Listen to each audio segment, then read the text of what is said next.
Lina and friends. We're glad to be here, all of us, and to partake of the hospitality of Lina's house.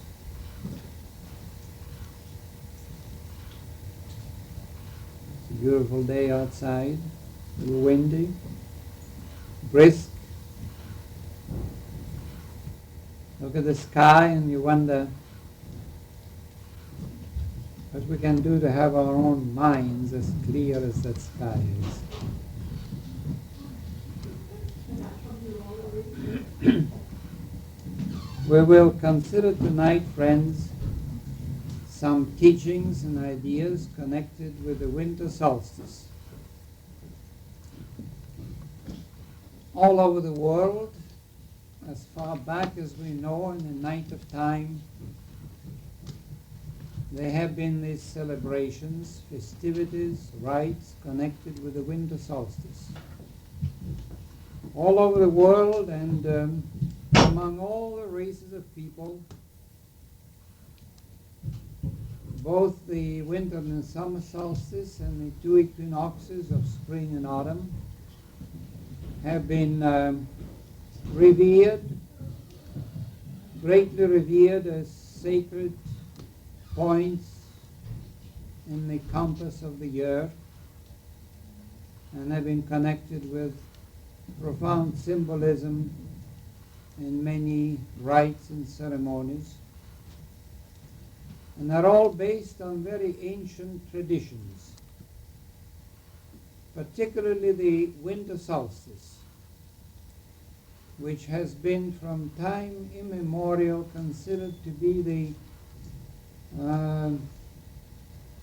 the period of the birth of divine beings, the birth of gods, the appearance of initiates, masters of life, actually the appearance of divine beings. Traditions and symbolism connected with it have always been settled or centered around the winter solstice. And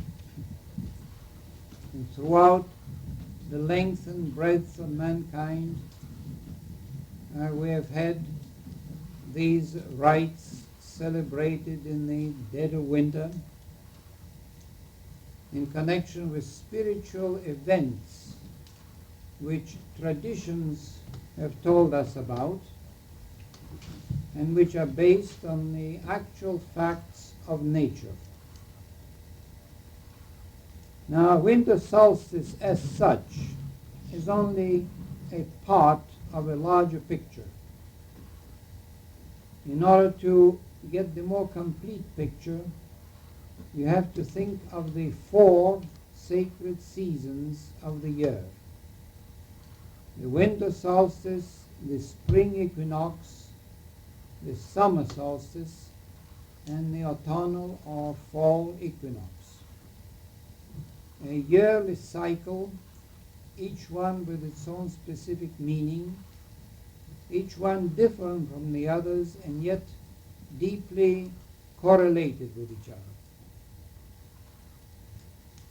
The symbolism of the four sacred seasons of the year is based primarily on astronomical facts. Astronomical and astrological in a way, but don't read into the term astrological anything that goes by that name today. It's something much more deeper. Now, the simple astronomical fact is, of course, that the motion of the Earth in its orbit around the Sun encounters these four positions, these four main positions, at which time the days are of a certain length and the nights or they are of equal length. The passage from the winter solstice to the spring equinox and so on through the summer solstice to the fall equinox is familiar to most of us. Now, these astronomical symbol, which might be called a cross, a cosmic cross, the intersecting line of the solstices and equinoxes. That symbolism is reflected in our daily life, in the life of the 24 hours, if you like, and in the life of the individual throughout his incarnation. Any one of us is passing through 4 primary or essential stages of development. The first is our birth, our physical birth. The second is adolescence. The third is complete and full manhood or womanhood in its full sway. The individual is in full possession of all he will be in this particular life, great or small. He has achieved the highest point of his personal development, and after a while will begin gradually to decline into old age, and the 4th stage and final for this incarnation is his passing. Followed, of course, as far as the theosophical philosophy of life is concerned, by many other lives based on the same general pattern. And that general pattern applies to other kingdoms below the human. Now, the fact that we go through these 4 stages, and the fact that these stages are symbolized by the 4 sacred seasons of the year, have to do with another extension of the same symbolism. And that is connected with what is generally known as initiations. Now, there's a great deal of misunderstanding about the meaning of that term. Not misunderstandings among students of theosophy, but generally in the world. The word has been used and misused, but essentially what is meant by students of theosophy by the term initiation is something like this, to put it simply.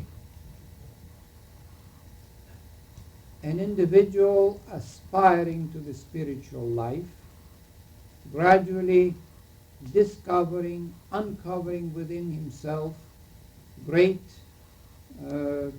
potentials of growth, gradually becoming aware of the great distinction there is between material life and spiritual life, and growing in love for and devotion to spiritual ideals, may go that way through many incarnations, and little by little train himself to a greater knowledge, to the possession of greater knowledge, to the development of greater spiritual powers, and someday, in one or another of his incarnations, will achieve, or rather reach, the point where he makes a final and permanent contact between his personal consciousness and the divinity within himself. Not just an aspiration towards it, not a vague sense of its presence, but a personal, strong, and positive and permanent link forged between his lesser self, the human self, however far advanced it may be, and the inner God. The mystical Christian would have called it, through many a century, would have called it the Christos spirit within man. The Oriental or the Buddhist school would call it the inner Buddha. This is what the ancient Greeks knew as Apollo. That's what the Egyptians meant by Osiris, and many other terms and names. Or, in a descriptive way, the inner God, the higher self. a spiritual divine entity, of which you and I as human beings are only a ray, an emanation, a manifestation, I would say. Now, true initiation is a rite, spelled R-I-T-E, of course, rite, of a spiritual nature concerned with establishing in the ready neophyte, establishing that inner connection. And it is done by, or I should say, under the tutelage and the guidance of very inspired and high teachers in the spiritual knowledge. All through antiquity, as far back as we know, such individuals of high spiritual knowledge have existed among men, and at all times they have been neophytes, aspiring individuals, disciples, ready to undergo through their first initiation. That initiation is usually taken at the winter solstice.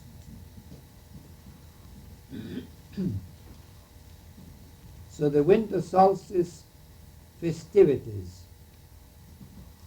ceremonies, outer forms, symbolism, which are familiar to us and familiar under other forms in other nations, are merely an echo, we might say, an aspect of a spiritual something that is taking place at those seasons.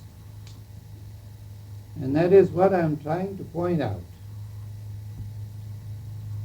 The symbolism of the existing religious philosophical schools about it have been based on and have originated from ancient days, before some of the ideas concerning the four sacred seasons had been forgotten in the Occidental civilization. Such initiatory rites of the winter solstice and the other sacred seasons exist today. They take place. Certainly they do not take place in the busy marts of men, but in secluded places, both in the Orient and the Occident, and they have to do with the progressive development of the disciple into higher degrees of spiritual knowledge.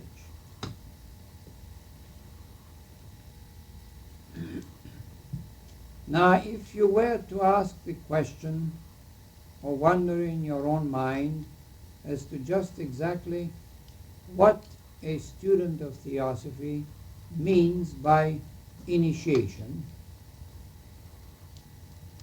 the answer would be something like this, when stripped of all details. It is the ability which the trained disciple, trained through many lives, the quality, or rather the ability that he develops to withdraw consciously from his physical body and from the more subtle envelopes of the inner man, the pranic, kamic, lower mental and astral sheaths, we might call them, and issue forth as a spiritual ego, as a reincarnating entity that he is and that we are, without loss of self-consciousness. Initiation is a self-conscious process. That, my friends, is something that sounds simple enough, but would be utterly impossible without lives of training. You see what happens to us. We go to sleep, we lose consciousness, self-consciousness for a while. We dream, it's not under our control. We die, we've lost self-consciousness. We can lose self-consciousness during lifetime in various ways. You can lose it through anesthetic. You can lose it by being hit. In all kinds of ways, it is very easy for us to sever the link of self-consciousness and become temporarily, shall we say, entranced. That's what it is. But the individual who can withdraw from his human instruments or apparatus, in which he is duly and harmoniously integrated and incarnated without loss of self-consciousness, and be able to investigate or learn experimentally in the inner worlds the structure of nature and the operations of natural law, that individual is something more than just human. He's a human being that has reached the university stage of spiritual development. He's about to graduate from the human school of life. Oh, he does not cease to be human now. But he's as far ahead in knowledge and self-control and possibilities as a great professor of some chemistry or physics or astronomy is when compared with a newly born babe or the individual who comes through the grammar school. He is human, he remains human, but he has learned by the transference of his self-consciousness into the inner worlds what is the actual structure of them, apart from anybody's opinions, theories, hypotheses. He knows it at first hand, experimentally, as much as a professor of chemistry knows what is going to happen to his chemicals in a chemical laboratory. After a while, and maybe a matter of a few days or a few weeks, that individual returns back into his physical body. Now his physical body in the meantime has been entranced. It is not functional, but it is very much alive. And it is protected by the guardian, highly skilled teacher or adept, ready for the incumbent when he returns back from worlds. When he returns successfully, he is not anymore an ordinary neophyte. He is not anymore just an aspiring student, a noble-hearted occultist, a disciple. He is not there anymore. He has become, by means of what he has seen and been through, which includes very severe trials, tremendous tests and trials in the inner worlds, he has come back as a self-conscious initiate. He is a master of life to that extent. Sure enough, he is a beginner in a higher school of evolution than the ordinary human school. But nevertheless, however much of a beginner he may be, by comparison with what he was just a little while ago, he is an initiate, because he has experienced and he knows, and he can teach not intellectually, not the way we consider the subjects, but he can teach others in a supreme way in which only very advanced human beings can do. Such initiations take place and at the 4 sacred seasons of the year. They're not all the same. They do not concern the same type of people. I do not know the details of the subject. The initiatory rites of the winter solstice differ from others, but the general pattern of what we have already spoken of prevails. The neophyte at the winter solstice experiences his birth, that is, his new birth. It is the birth of the inner God into full-fledged manifestation through that individual. Returning back into his physical body that was guarded for him, he is as if he were born again. That is why in the Orient, such individuals in symbolism have been called Dvijas, twice born. The first time they were born from their mother, physically. The second time is their new birth into the same body and in that greater state of consciousness. They are twice born, a symbolic way of speaking of it.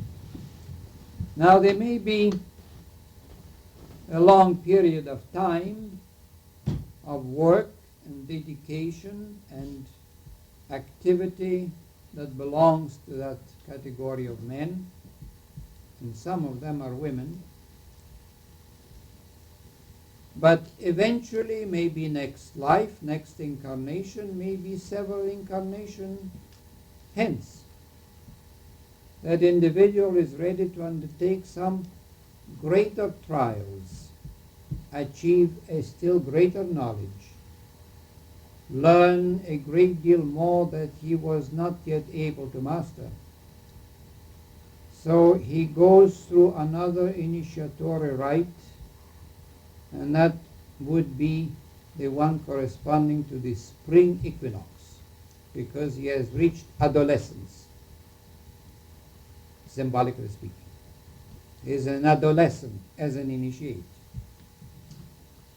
And eventually, perhaps several lives hence, he will take his rightful place among semi-divine beings, a full-fledged, not a full-fledged human being, but a full-fledged initiate or master of life and equal to very great beings.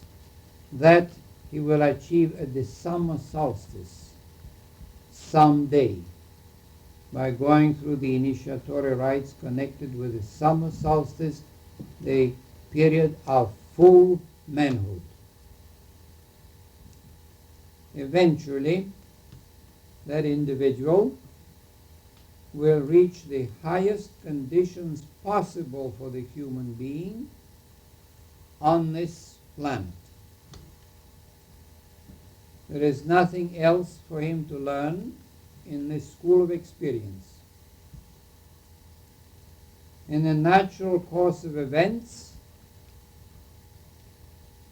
at an initiatory rite of the autumnal equinox, will come the end, the permanent end of his association with mankind. Not because he renounces it, but because his progress calls for what the ancient called the great passing. He passes out of our sphere into spheres far higher than ours. Now, it is at that time that the initiate high as he is, immensely high, can renounce his further progress. And instead of disappearing from our midst, he pledges to stay with us for incalculable ages, helping mankind on its way upward. That sacrifice must be something tremendous. We cannot fully appreciate it, but we can think of it as something that he was yearning to achieve, but renounces it for the sake of remaining with us. That is what the Buddhists call a bodhisattva, a being whose very nature is wisdom. And the Buddhists revere, deeply revere, far more an individual who has renounced the nirvana or Buddhahood to stay with us than they revere the one who has in a natural course of events gone on.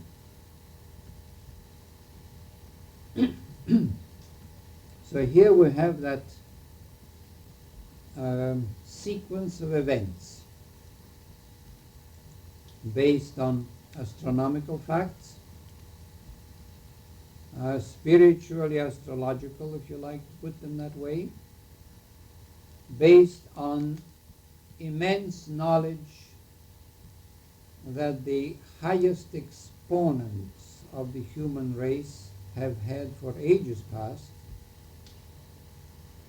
and we who aspire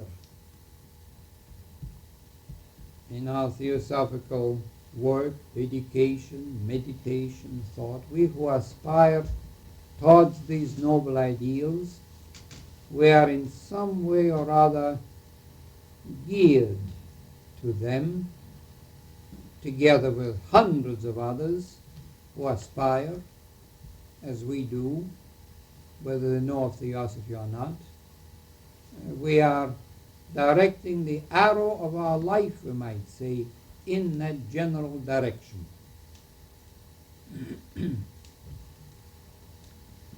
Now, I said that these initiatory rites are connected with astronomical facts.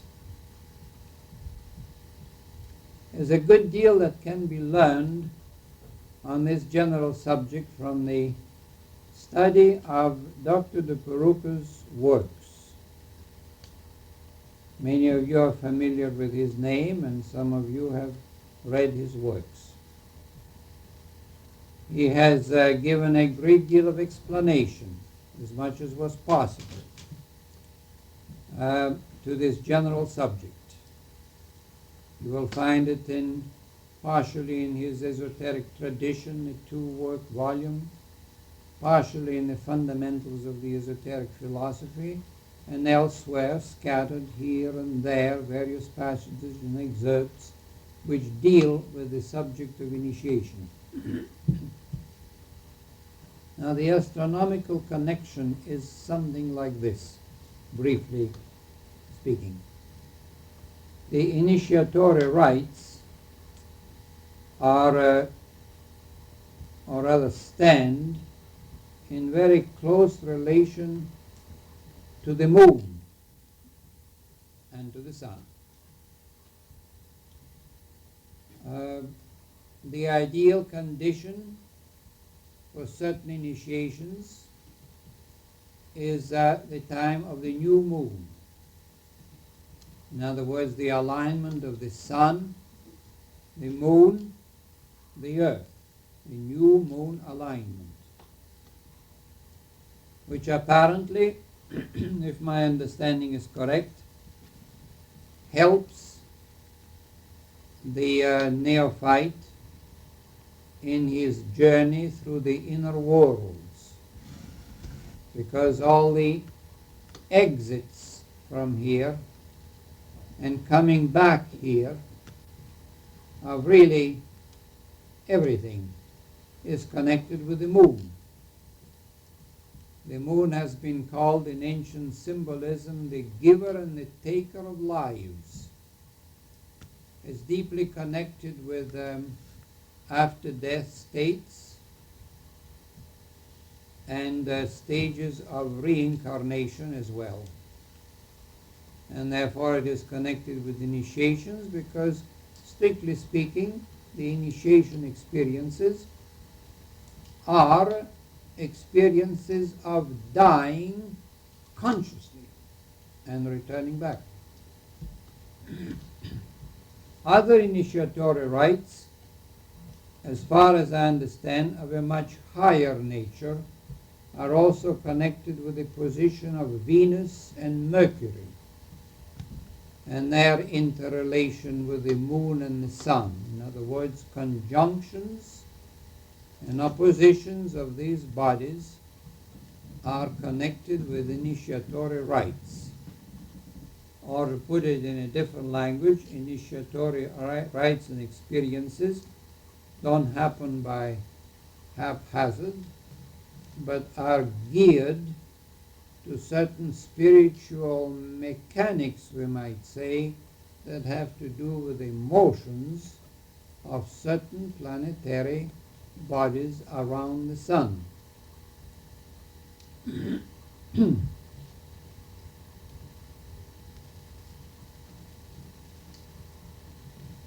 A great deal of the symbolism of the Christmas season that we have with us today, and which we've had for a long time, and not just we in the Occident, but the Middle East and India and Egypt and all kinds of places.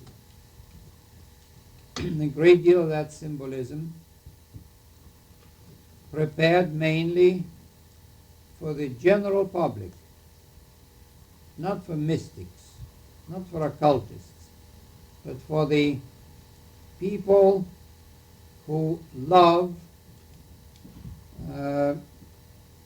delicate thoughts, realities put symbolically, and there are thousands of them. And so we see a certain language used by organized religions, a certain language for spiritual realities.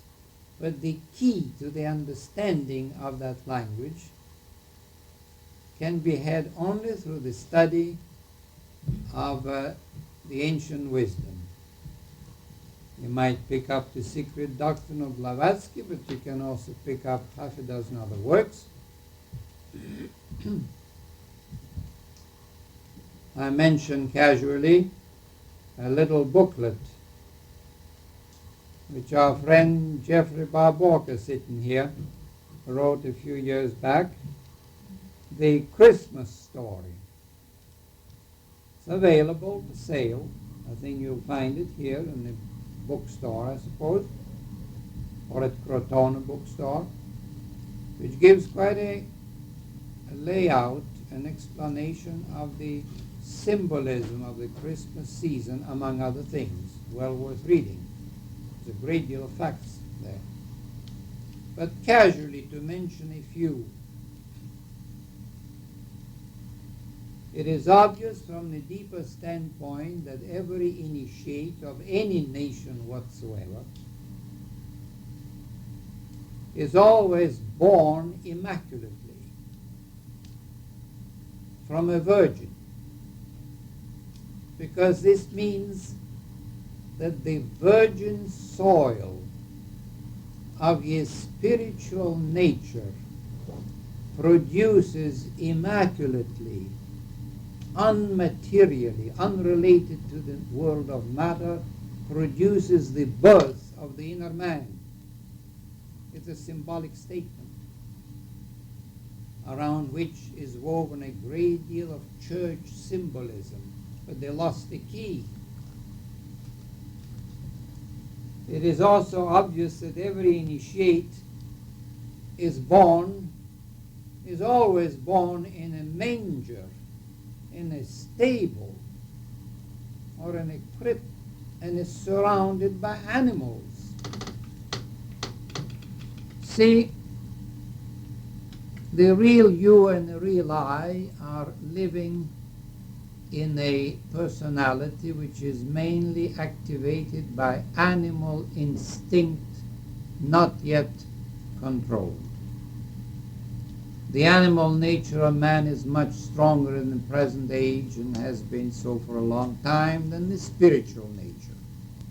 We live in a manger. It's out of that manger or stable surrounded by animals that eventually the individual rises and brings under complete control the animal, or shall we say the animals that we are made of on the lesser plane of our personal selfhood. Another symbolic statement that the initiate is born as a little babe, are surrounded by animals in a manger. Now, it appears that the initiate is always heralded by a star. It's only a symbolic way of saying that the appearance of initiates is not at random. Profound students of astrology who are initiates, they're not running the streets, they're not writing books, no. Would be able to tell by looking at the position of certain planetary orbs in the solar system, what are the times when some other unusual individual is going to appear among men as an initiate with a mandate to perform a certain work among men. So he's always heralded by a star. That's another symbol. And an initiate, as a rule, is obviously greeted by the three wise men. We won't go into that, but that story has to do with the positions and the nature and the qualities of the planets Mercury and Venus and the moon.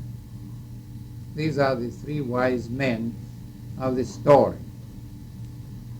And it can be proven by the analysis of the names that have been given to them in symbolism. So you see that that story, whether it relates to one or another initiate, whether that symbolism is Occidental, Oriental, ancient Egyptian, or Middle East, or anything, is practically the same with a slight modification of expressions and must not be interpreted literally. It must be interpreted by means of the inner meaning of certain terms which have come down to us from the mystery schools of ancient nations. It is true, but it isn't literally true. It is factual, but it is not materially factual.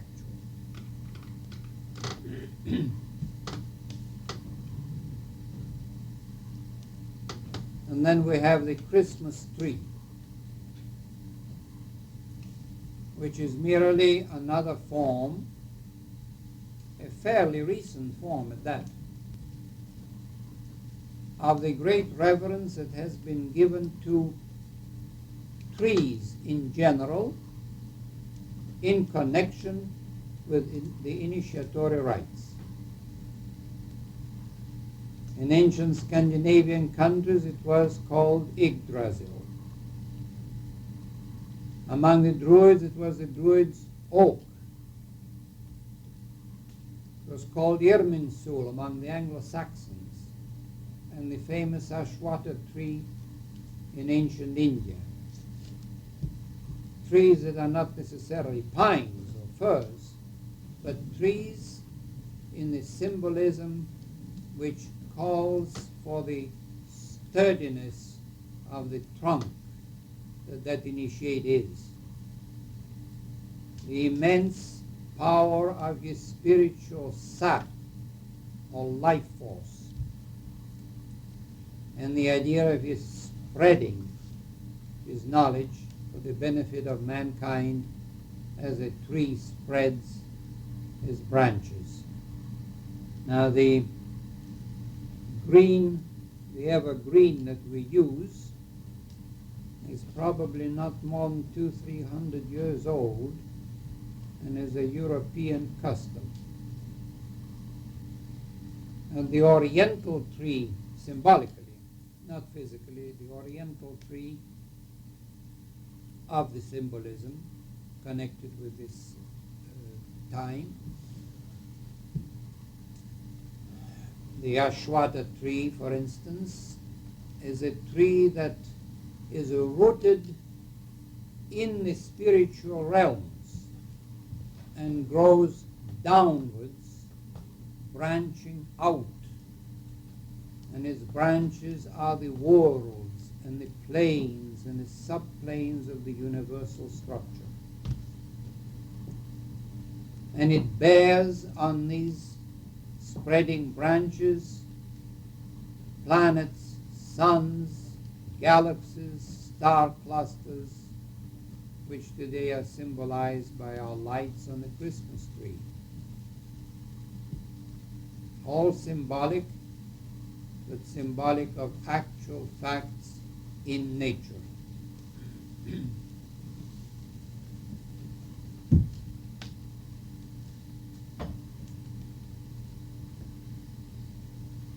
So you see, these are some of the reasons why students of theosophy revere the 4 sacred seasons of the year. They don't belong to any particular religion. They have a religious aspect. They have also a philosophical and mystical aspect. But essentially, they are a scientific fact.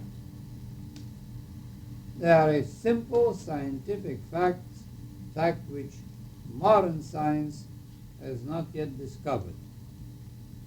It knows all about solstices and equinoxes, astronomically speaking, but it does not understand yet and does not seem to tend to understand the meaning of ancient occult correlations based on astronomical data. Someday they will uncover it. It's really an open book. It's not hidden from them, but they want technical proofs of everything, and only a very few of them, even that is good, a few of them are mystically inclined and are beginning to discover certain things they have been very blind to for a long time. The 4 sacred seasons of the year are to us a rhythm. It is a repetitive rhythm which you can find throughout nature. The growth of plants, the manifestation of life in the spring, the full efflorescence of it in summer, the gathering of the fruit of the earth and of the harvests, and the withdrawal of everything in the night or quiescence of the winter is a fact there that everybody knows.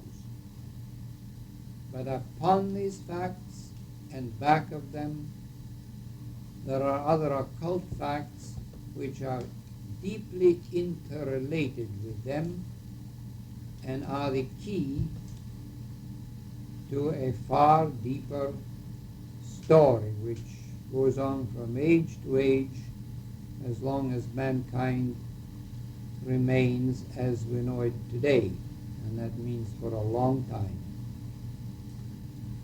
It also means, friends, if it means anything at all,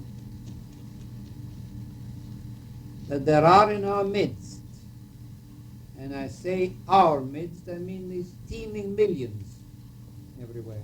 There are in our midst individuals, one here, one there, one someplace else,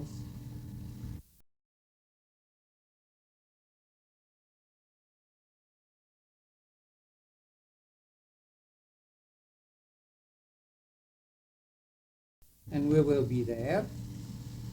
And there are thousands of them from behind us that are linked with us by chains of similar aspiration and eventually reach some further stage outward bound.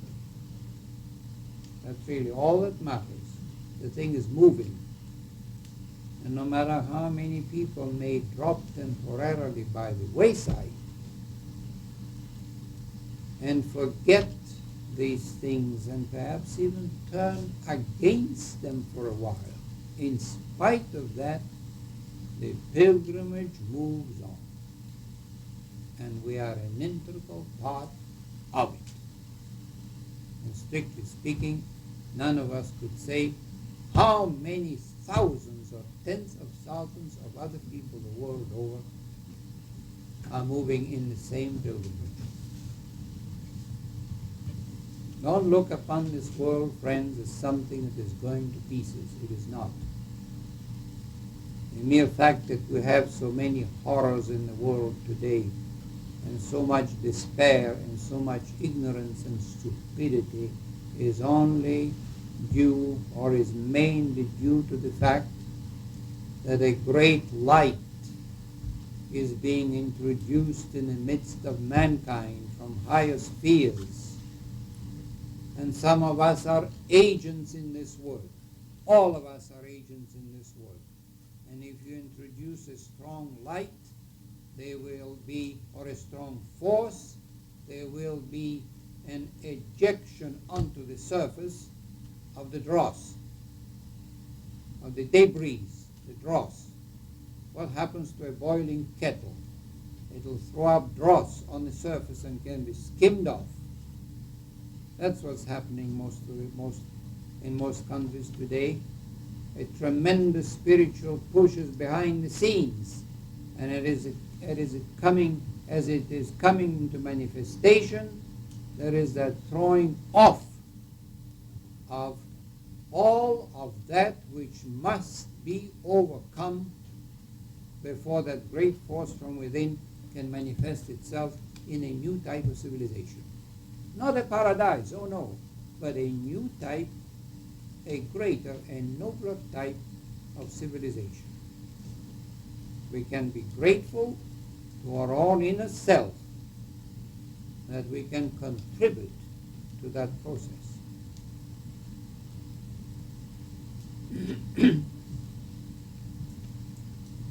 And then I would like also to leave with you this thought.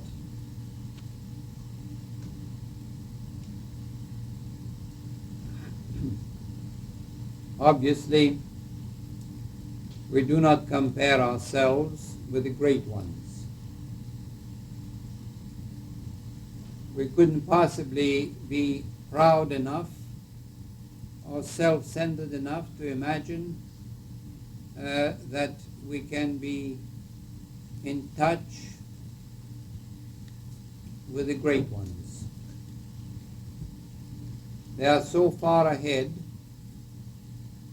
You might say they are out on the horizon beckoning to us, yes, if you like to put it that way symbolically, but they are on the verge of so many noble spiritual things that we have not even dreamt about, that we cannot identify ourselves with them. And yet, as there is no break of continuity between them and us,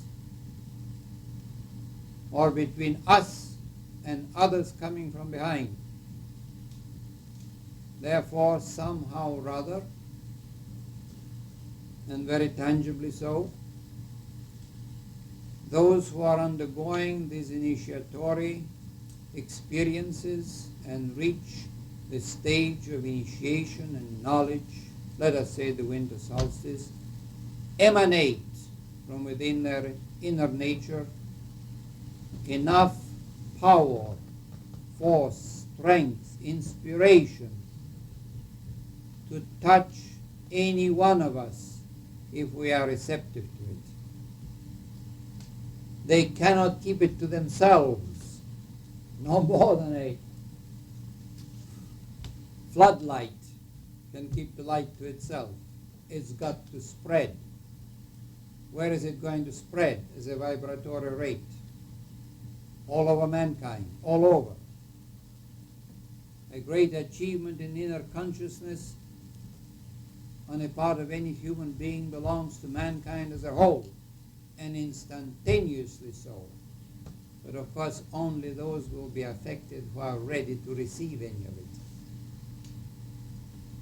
Therefore, an attitude on our part of quiet meditation upon these themes, an attitude on our part of listening in, I'm speaking now metaphorically, a readiness to receive, a feeling or a desire to become at one with that higher life makes us that much more receptive to the reception of emanating forces from the crypts of initiation, from the centers of initiation while they take place. Obviously what I'm saying now is good any time of the year, but it is especially potent at these 4 sacred seasons of the year because of the reasons which I have tried to explain. Therefore, with a Christmas season like this one,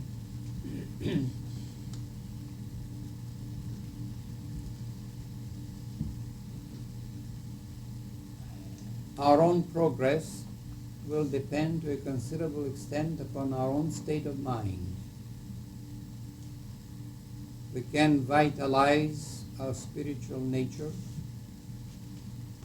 We can attune ourselves to the highest that we know of within our consciousness. We can make a specific effort to grow, or rather to rise above some pet weaknesses which we may have. We can demand of ourselves to become nobler, greater, more universal, to become an outpouring strength of genuine brotherhood.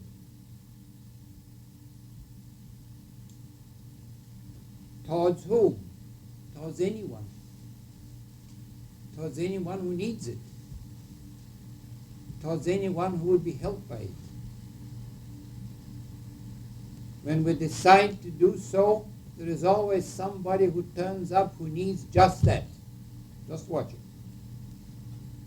When there is a desire on your part to do something for someone else and you don't know to whom, somebody is going to turn up with precisely that which you can give him. In other words, the winter solstice is a period when we can grow more rapidly, more definitely, more potently, because we have with us strong spiritual forces at work, and we can align ourselves with them. And anything that aligns itself with a higher rhythm begins to vibrate in unison with that rhythm. Now, it may not last very long. We may fall down. After a while, we may not be able to keep up this thing. too long because of worldly associations and our own inner weaknesses that will assert themselves again. But let's try. It can be done. It can be successfully done. And the results of it can never be fully estimated. We don't know how much good we may do. It may be momentous in the life of another. It may be momentous in our own life while no one else knows anything about it.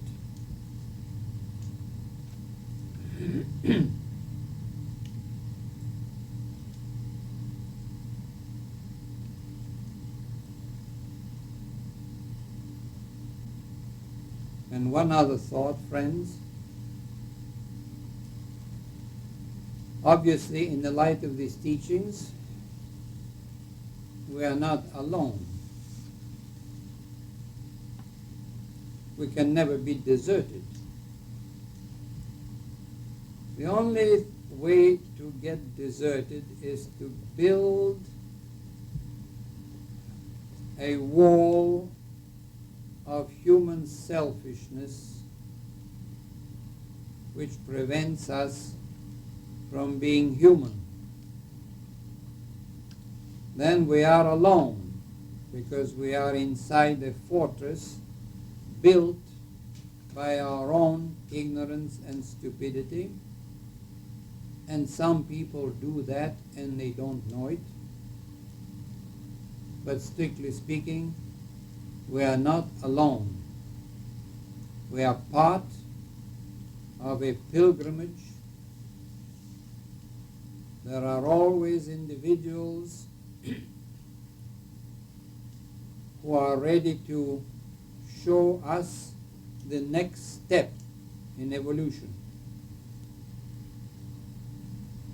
Each one of us here might at one time or another, if we desire it to do so, might at one time or another open a window to another brother, to someone else who may be in trouble, metaphorically speaking, but also very factually, and tell that other, come to this window, have you ever seen this sight? And you give him a few of the teachings in some simple language, and suddenly he is unable to go back into his troubles anymore. He has seen a greater vision. He knows there is a greater life. Any one of us can do this if we watch out for the opportunity. And if we watch out for an opportunity, the opportunity invariably arises. Because this thing is based on law, not on haphazard. So we can never be alone. The great ones are dedicated to helping mankind, but they can help only those who are ready to help themselves. They cannot stop the evil in the world because karma has to work itself out. But they can help a great deal and do in alleviating suffering, in softening the conditions, and in opening up new doors for those who can see.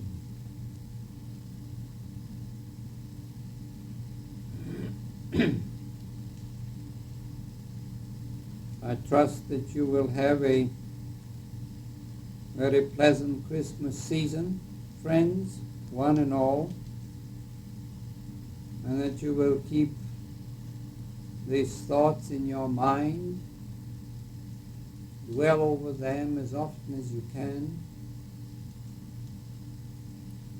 and watch yourself expand in consciousness, in understanding, in universality, and in a genuine spirit of brotherhood for all that lives